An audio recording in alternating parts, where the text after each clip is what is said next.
ठीक है, नेक्स्ट दूसरा क्वेश्चन पर आते हैं।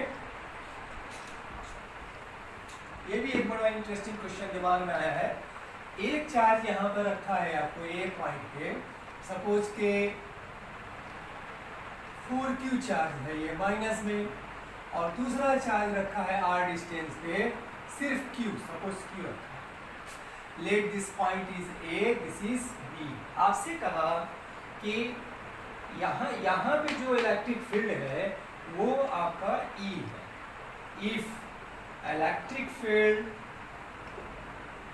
at B is E, then find electric field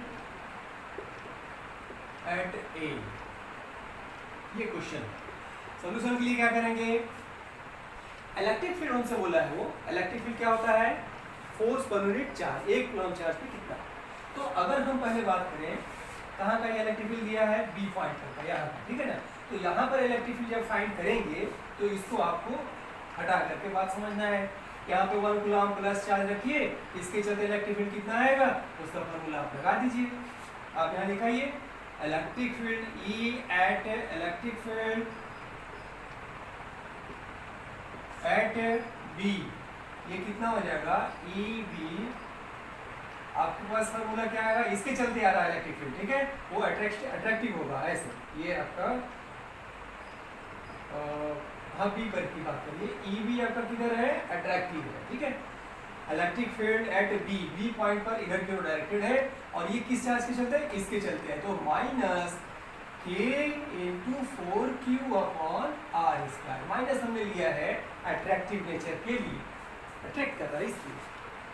और इसकी वैल्यू क्वेश्चन में दिया है electric field at A, sorry electric field at B आपका दिया है कितना, ये E। तो आप इसके बराबर लिख लीजिए E, और एक नंबर में से छोड़ दिया मैंने। अब मुझे फाइंड करना है इलेक्ट्रिक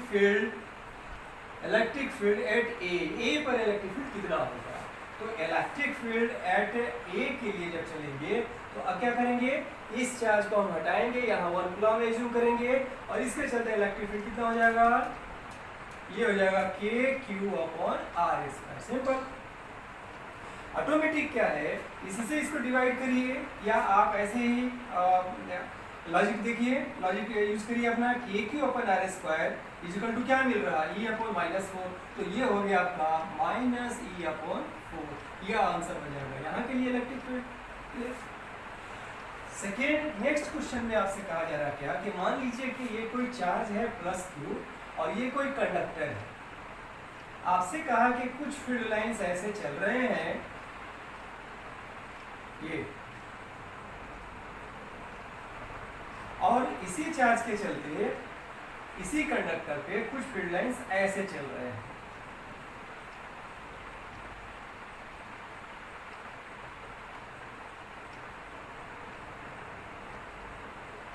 ये आपसे पूछा गया, और भी किसी रूप में दिया जा सकता है, ये दोनों कंडक्टर हैं, तो पूछा जाएगा कि कौन सा इसमें सही है। तो आपका जवाब क्या होना चाहिए, जवाब होगा ये नहीं।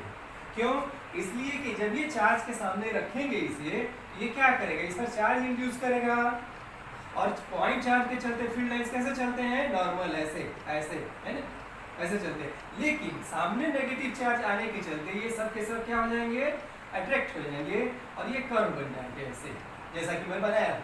और इस तरह से ये इसको इधर करेंगे, यहाँ पे पॉजिटिव चार्ज आएगा, ये बाहर दिखाया जाएगा, अंदर ना दिखाएं, ये इस तरह से ये फील्ड लाइंस चलेंगे। और एक बात दिमाग रखिएगा, field lines are normal to the surface of the तो आप देखिए यहाँ पे नॉर्मल किस बन रहा है, ये नॉर्मल नहीं है। ये भी एक रीजन हुआ आपको जज करने का। तीसरा नेक्स्ट क्वेश्चन आ रहा है दिमाग में, इसी फील्ड लाइन से रिलेटेड क्वेश्चन देखिए। मान लीजिए ये एक पॉइंट है और ये एक भी पॉइंट है, इससे कई फील्ड लाइंस इसमें इंटर कर रहे हैं ऐसे।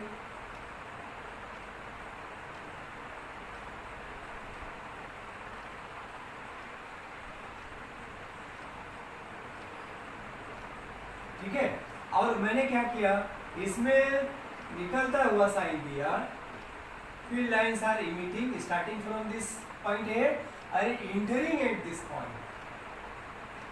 आपसे पूछा गया कि दोनों में से कौन पॉजिटिव कौन नेगेटिव, किसकी मैग्नीट्यूड ज़्यादा किसका कम, और किधर इलेक्ट्रिक फील्ड फाइनाइट डिस्टेंस पर मिल जाएगा और किधर इनफाइनाइट डिस्टेंस पर चला जाएगा। तो 3 तरह की बातें इससे पूछ रहा है आपसे। आप कैसे करेंगे जवाब? आप जानते हैं पॉजिटिव फील्ड लाइन जहाँ से निकलते हैं वो पॉजिटिव होता है, जहाँ इंटर करते हैं टर्मिनेट करते हैं वो होता है नेगेटिव चार्ज, इसलिए ये हो गया पॉजिटिव और ये हो गया नेगेटिव। दूसरी बात, जिस चार्ज से जितना फील्ड लाइन से निकल रहा हो उसका उतना ही ज़्यादा मैग्नीट्यूड, सही है, और जिसमें जितना कम टर्मिनेटिंग लाइन्स हो उतना ही कम उसका मैग्नीट्यूड। यहाँ पर आप देखें ए के लिए और ए फील्ड लाइन्स की कितनी संख्या है, नंबर ऑफ फील्ड लाइन्स,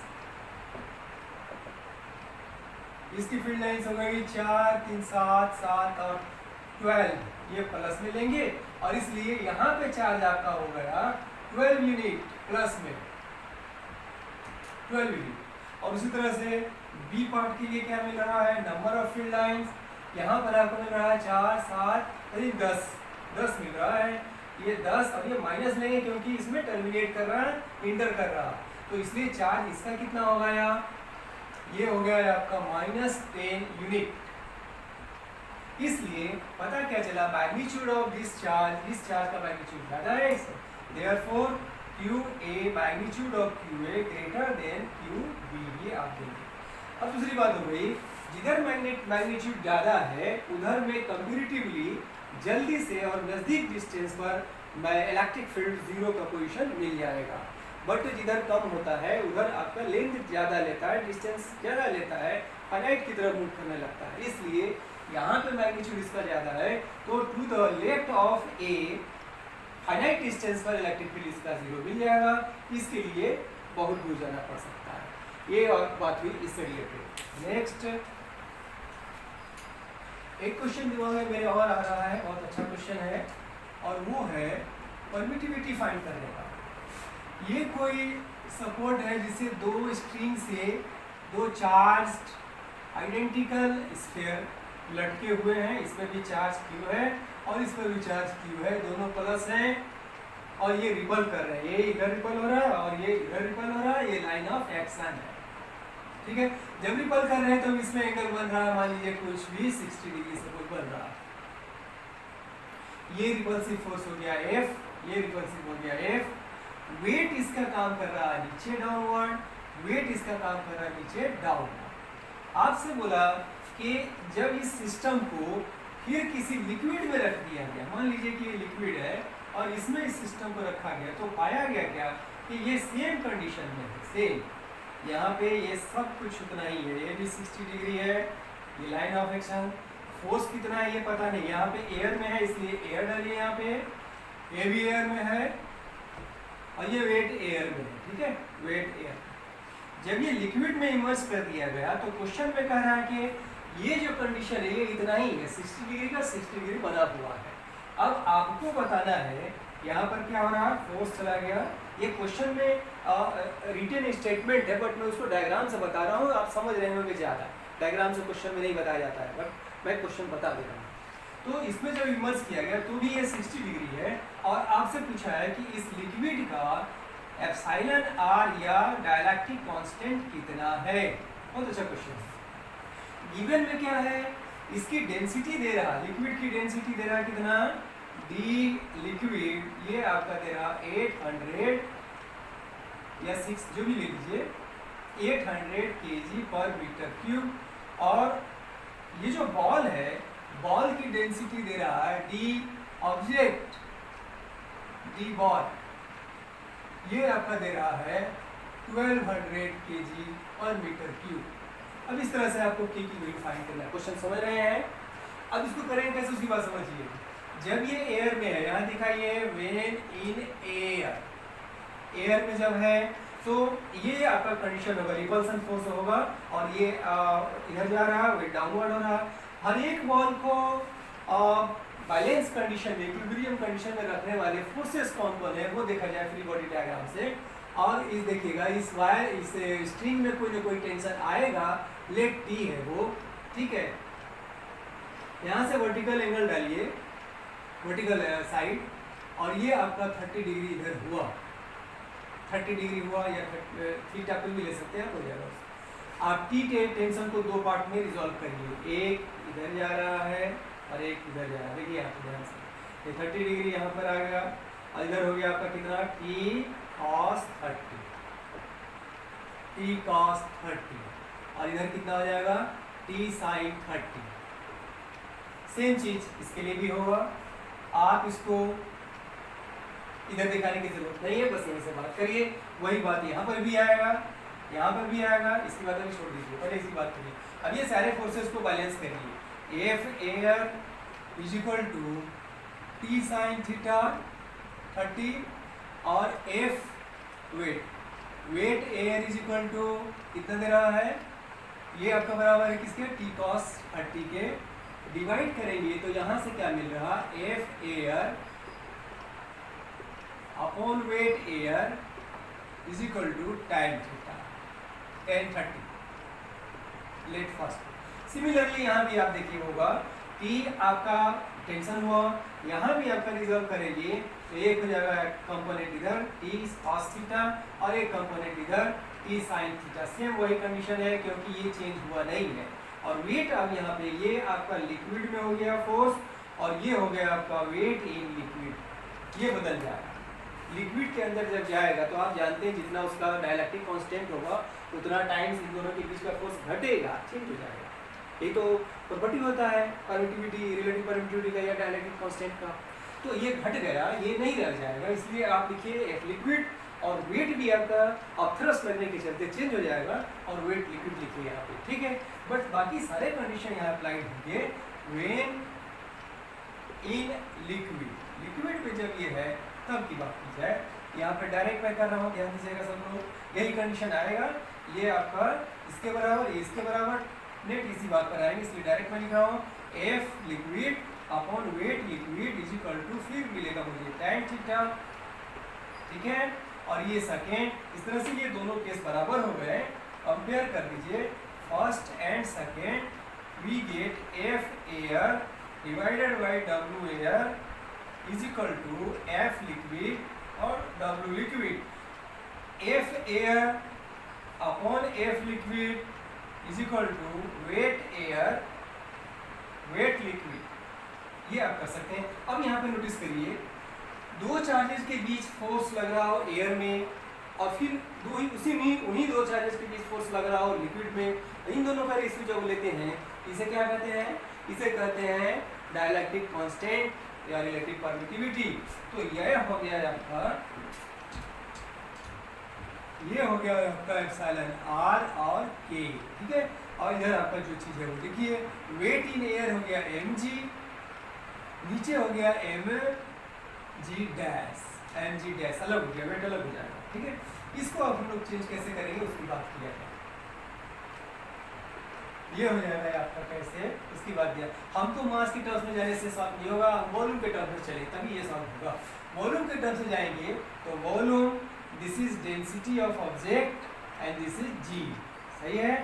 और जो वेट आपका एयर में है, आप जानते हैं वेट है जो एयर में होता है और लिक्विड में डालने पर जो अपथ्रस्ट लगता है, अपथ्रस्ट कितने के बराबर होगा, अपने वॉल्यूम के बराबर ऑब्जेक्ट लिक्विड डिस्प्लेस करेगा, तो आपका ये चेंज हो जाएगा। ये हो जाएगा कितना, वेट एयर, एयर में जो वेट है वो उसमें माइनस कर दीजिए क्या, बॉयंट फोर्स, बॉयंट फोर्स। और बॉयंट फोर्स के लिए आप क्या करेंगे, इसको चेंज करिए, वॉल्यूम इनटू डेंसिटी ऑब्जेक्ट जी, ये हो गया इसकी तरह से। और बॉयंट फोर्स फार्मूला होता है वी डी लिक्विड मान लीजिए है और जी, ये डी लिक्विड का डेंसिटी ले लीजिए, सॉल्व हो जाता है। और नेक्स्ट आपका सॉल्व करिए, वी जी कॉमन करके काट दिया मैंने, ये बचा D object minus D liquid, इस तरह से डी ऑब्जेक्ट आपका कितना दिया है, डी ऑब्जेक्ट दिया था इसने 1200 और D object 1200 minus 800, this is 1200 upon 400 and finally 3, therefore epsilon R और के इज इक्वल टू 3, ये आपका आंसर हो जाएगा। इसी तरह से और बहुत सारे क्वेश्चन आपको मिल जाएंगे। जैसे एक बहुत छोटा सा क्वेश्चन हो गया है और वो ये आ रहा है कि ये कंडक्टर है, इससे ये फील्ड लाइन जा रहा है, जाता हुआ दिखाया जा रहा है।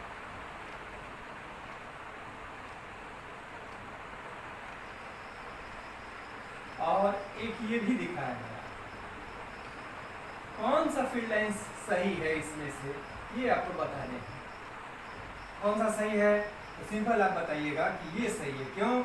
ये क्योंकि electric field lines are normal to the surface of conductor. Conductor में इलेक्ट्रिक फील्ड लाइंस क्या होते हैं? नॉर्मल होते हैं। सब लोग ये हम लोग पढ़ चुके हैं, नॉर्मल होते हैं। तो ये रेडियल होता है। नॉर्मल का मतलब रेडियस के अलग नहीं जा रहा है, रेडियस के अलग जा रहा है, इसलिए रेडियल होते हैं। तो ये आपका इलेक्ट्रिक फील्ड का डायरेक्शन सही है, ये तीनों गलत है। नेक्स्ट एक क्वेश्चन और दिमाग में आ रहा है, और वो ये है कि अगर ये मान लीजिए एक चार्ज कंडक्टर है, एक रिंग है, इस रिंग पे चार्ज फैला हुआ है, कंटिन्यूअस है, यूनिफॉर्म है। सेंटर पे प्लस क्यू चार्ज है। आपसे कहा गया, बहुत इंटरेस्टिंग क्वेश्चन है, आपसे कहा गया कि अगर इसे इधर ले जाएंगे तो क्या ये इधर ही रहेगा या वापस आएगा। दूसरा कि अगर ये नेगेटिव हो और ले जाएं तो क्या होगा। तो पहला क्वेश्चन में आप पहले आइए कि जब इसे हम इधर ले जाएंगे, इसको बांट दिए दो पार्ट में पूरे को। इस पार्ट के चलते इलेक्ट्रिक फील्ड इधर है, ठीक है, इसका इलेक्ट्रिक फील्ड E1, ये फर्स्ट पार्ट है, ये सेकेंड पार्ट है, इसका इधर है, इसका इलेक्ट्रिक फील्ड इधर है। अब यहाँ पर देखिए, जब ये बीचों बीच है तो नेट फील्ड इस पर कितना है? 0 है। E नेट E1 और प्लस माइनस E2 बराबर 0, क्योंकि दोनों इक्वल चार्जेस में बांटे गए हैं, इसलिए यहाँ पे नेट फील्ड 0 है, वो चुपचाप रेस्ट में है। लेकिन अब अगर इसे हम इधर ले जाएंगे तो ऑटोमेटिक पॉजिटिव चार्ज का कंट्रीब्यूशन इधर बढ़ेगा और इधर का इलेक्ट्रिक फील्ड स्ट्रॉन्ग होगा, और स्ट्रॉन्ग होगा तो ये इलेक्ट्रिक फील्ड इधर ज़्यादा हो जाएगा। इसलिए अब इस चार्ज पर ये इलेक्ट्रिक फील्ड लगेगा तो ये वापस इधर आने लगेगा। सही है। हालांकि व्हेन Q मूव्स, मान लो इधर P पॉइंट को ले लेते हैं, P point moves to P, then E2 greater than E1, therefore अब ये ज़्यादा होगा तो इधर की ओर फोर्स बढ़ गया, therefore plus Q moves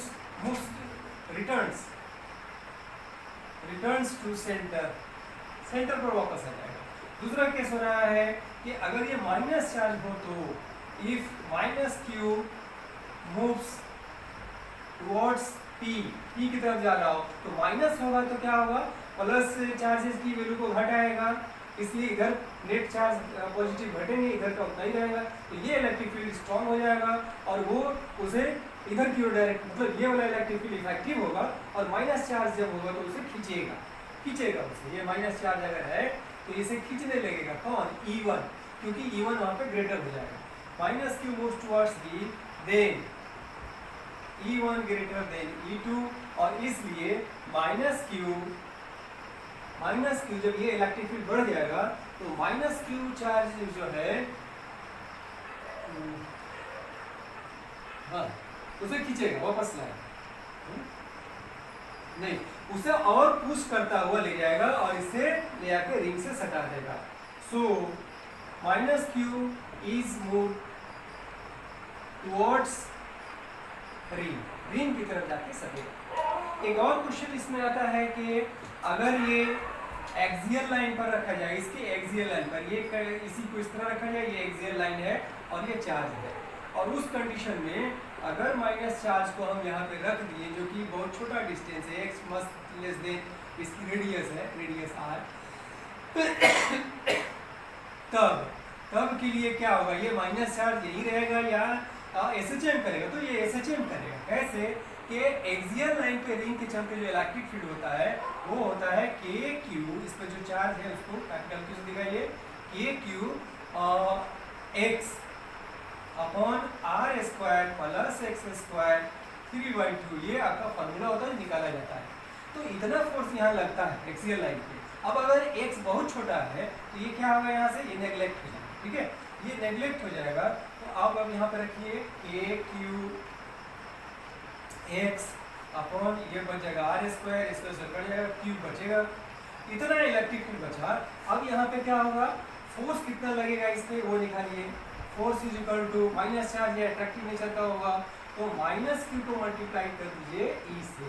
electric field आपका मिला है माइनस ये K Q X upon R Q. यहाँ से मार्केबल बात है क्यू के क्यू सब कांस्टेंट है, आपका ये पूरे के पूरे कांस्टेंट मान लिया जाए तो क्या मिल रहा है के dash x F proportional minus x. ये कंडीशन है एसएचएम का, इसलिए ये पार्टिकल एसएचएम करने लगेगा। इस तरह से बहुत सारे क्वेश्चन मिलेंगे। वीडियो ज़्यादा लंबा होने का डर है, इसलिए यहाँ तक फिनिश करता हूँ। Thank you.